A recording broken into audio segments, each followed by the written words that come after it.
Всем панкейк, дорогие друзья! Осужденных часто без веской на то причины садят в тюрьму. В современном мире это происходит достаточно часто. Часто для этого даже не требуется доказательства, чтобы поместить кого-то в тюрьму. Несправедливый срок в тюрьме может привести к душевному или физическому дисбалансу у людей, что в дальнейшем приводит к необратимым последствиям. Сколько может прожить без еды и питья обычный здоровый человек? Без пищи, но при наличии жидкостей достаточно долго, несколько месяцев, а вот полностью сухая голодовка, как считается, уже через 3 суток может привести, если не к смерти, то к необратимым последствиям для здоровья. Давайте узнаем истории людей, которых бросили в камере и забыли про них на много-много лет. На самом деле известны случаи выживания людей, которые лишались пищи и воды и на более долгое время, а рекорд, который вряд ли кто-то захочет повторить по доброй воле, принадлежит 18-летнему австрийцу по имени Андреас Михавец. 1 апреля 1979 года молодой человек ехал вместе с другом на автомобиле по улицам небольшого городка Хёхст, где проживало около 7000 человек. Неожиданно в них въехала другая машина. Никто не пострадал, но друг Михавца был под градусом. Прибывшие полицейские отвезли парней в отделение. Пьяного водителя отправили на освидетельствование, а Андреаса, у которого не было документов, решили задержать до утра.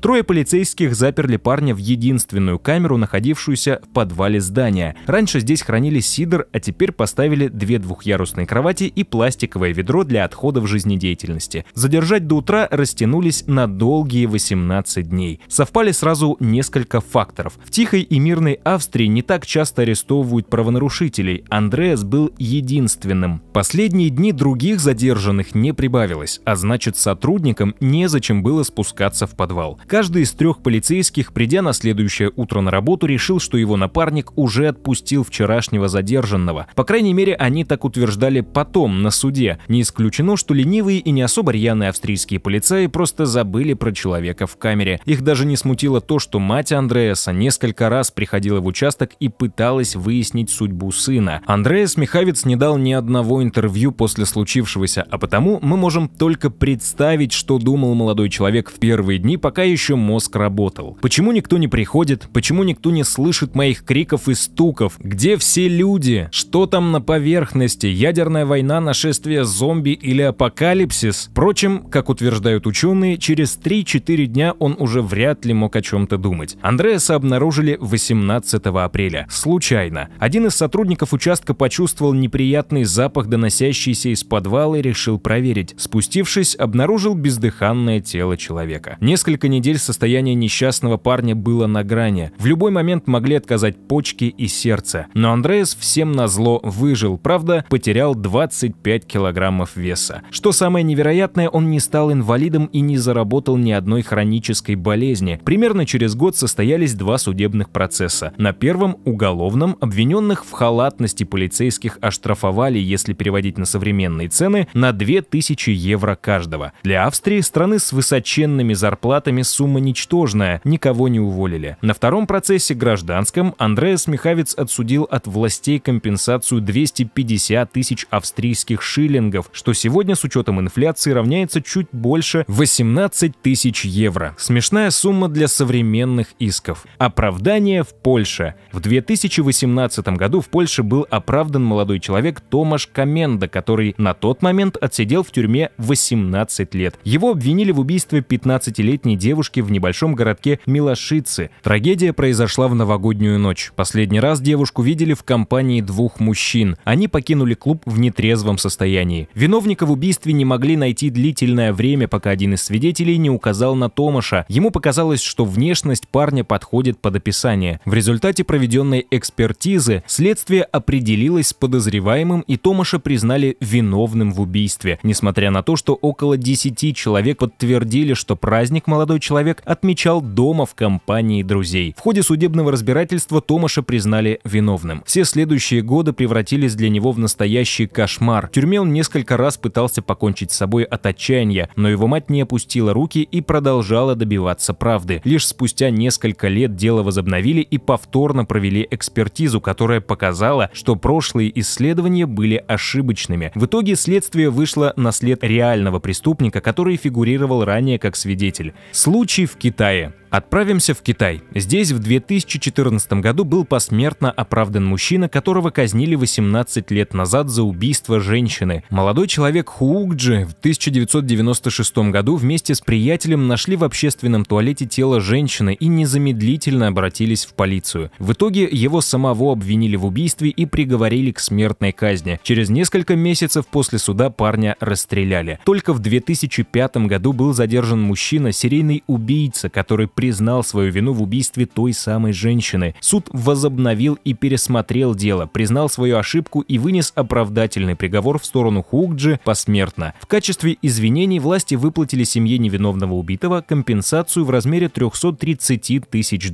После этого мать парня на его могиле сожгла копию обвинительного приговора. Похожий случай произошел в 2016 году в Китае. Спустя 21 год с момента казни был оправдан Не Шубиня. Парня расстреляли в 1995 году за преступление, которого он не совершал. Основой для обвинительного приговора стало признание молодого человека, только позже выяснилось, что признание было получено незаконно, выбито силой. Правда вскрылась только в 2015 году, когда по другому делу был задержан мужчина в возрасте 47 лет. Он признался в совершении преступления, за которое казнили невиновного. В итоге суд признал ошибку и вынес оправдательный приговор посмертно. Потеря родственников и моральный ущерб были оценены в $400 тысяч компенсации. Россиянин добился оправдания. Евгений Веденин, житель Татарстана, что в России, сумел добиться крупнейшей компенсации и извинений со стороны суда. Когда ему было 25 лет, его осудили за убийство начальника службы безопасности нефтяной компании «Татнефть» Александра Калякина в 2001 году. В своем интервью Евгений поделился, что у него было железное алиби, но, несмотря на это, сотрудники правопорядка силой выбили из него признательные показания. Основным мотивом преступления была месть за то, что парня не приняли на работу. В итоге его закрыли в колонии строгого режима, где он провел 4 года. Евгению повезло. В Санкт-Петербурге задержали банду, члены которой признались в убийстве начальника службы безопасности Татнефть. Евгения признали невиновным и вынесли оправдательный приговор спустя 4 года. За потерянные годы жизни молодой человек отсудил у представителей власти 1 миллион рублей и добился официального извинения со стороны суда. Но представители местной полиции так и не извинились перед Ведениным.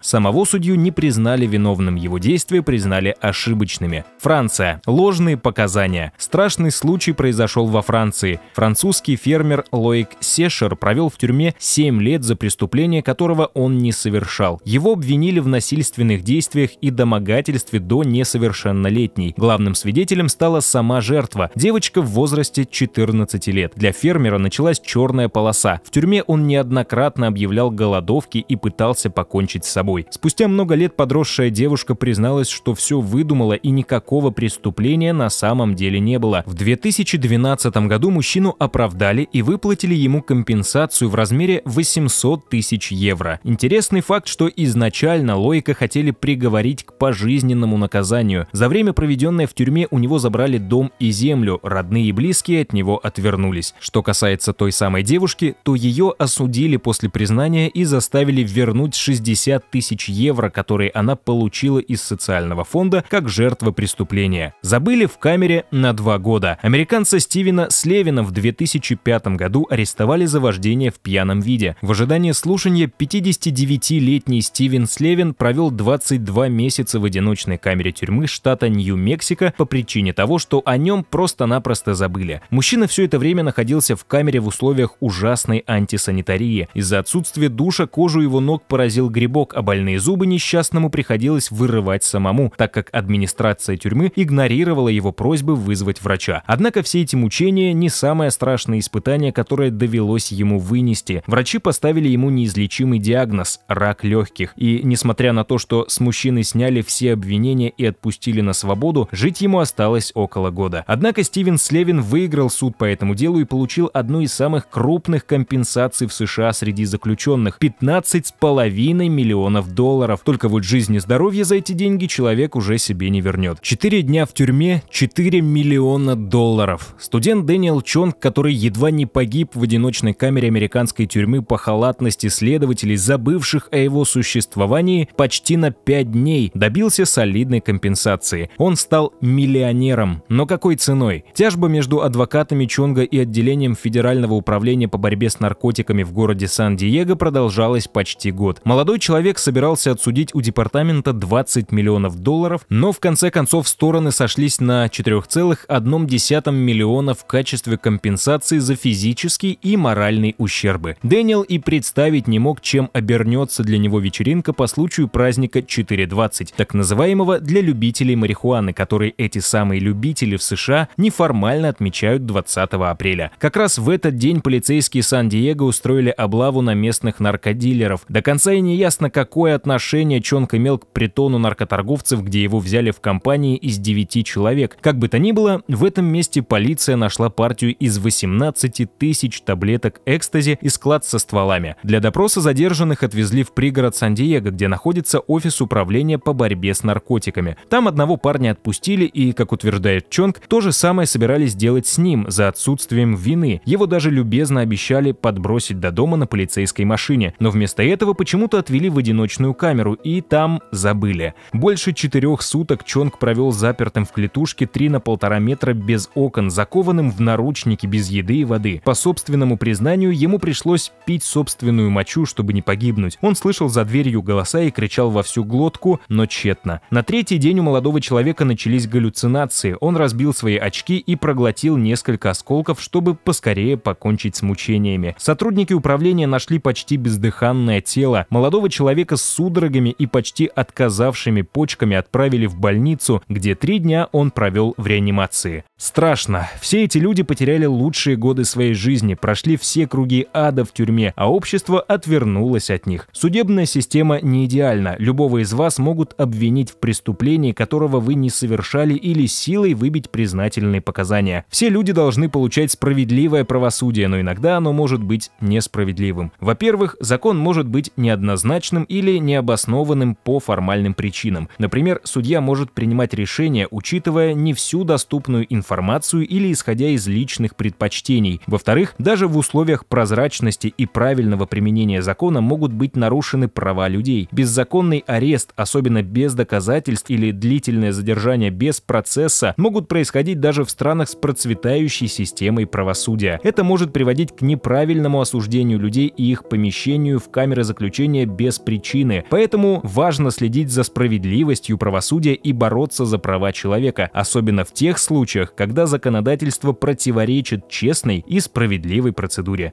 Поставьте лайк и напишите в комментариях, что вы думаете об этом. Ну а пока с вами все так же был Панкейк. Всем хорошего настроения и попутного ветра. До скорых встреч!